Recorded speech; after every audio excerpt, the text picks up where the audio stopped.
শেষ 6 ওভারে 26 রানের সহজ সমীকরণ, হাতে 6 উইকেট।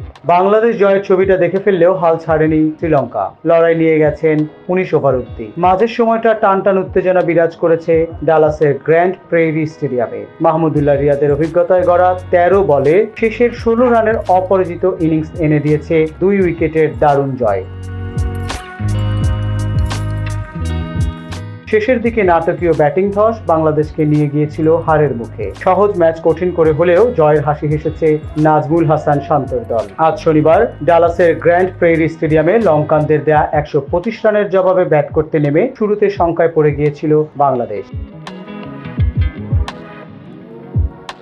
বাংলাদেশ শুরুতেই হারিয়ে ফেলে সৌম্য সরকারকে। 13টি ডাক নিয়ে 0 রানের বিশ্ব রেকর্ড গড়েন এই বাঁহাতি ওপেনার, যা আন্তর্জাতিক টি-20তে সবচেয়ে বেশি ডাকের রেকর্ড। 28 রানে 3 উইকেট হারিয়ে বিপদে পড়ে যান টাইগাররা। তবে শঙ্কা কাটিয়ে চতুর্থ উইকেটে 38 বলে 63 রানের জুটি গড়েন লিটন দাস ও তাওহিদ হৃদয়। ঝোড়ো ব্যাটিং করে 4 ছক্কা ও 1 চারে 20 বলে 40 রান করে হারাসাঙ্গার বলে এলবিডব্লিউ হয়ে সাজঘরে ফিরেন হৃদয়। তখন দলীয় স্কোর 91। নুয়ান থুসারার দাপটে শেষ দিকে 4 উইকেট হারিয়ে হারের সংখ্যায় পড়ে গিয়েছিল বাংলাদেশ। 99 রানে এলবিডব্লিউ হন লিটন। 109 রানের মাথায় মাথিসা পাথিরানার বলে থার্ড ম্যান অঞ্চলে থিকসানের হাতে ধরা পড়েন সাকিব আল হাসান। চাপের মুখে মাহমুদুল্লাহ রিয়া ঠান্ডা মাথায় পালন করেন ফিনিশিং এর দায়িত্ব।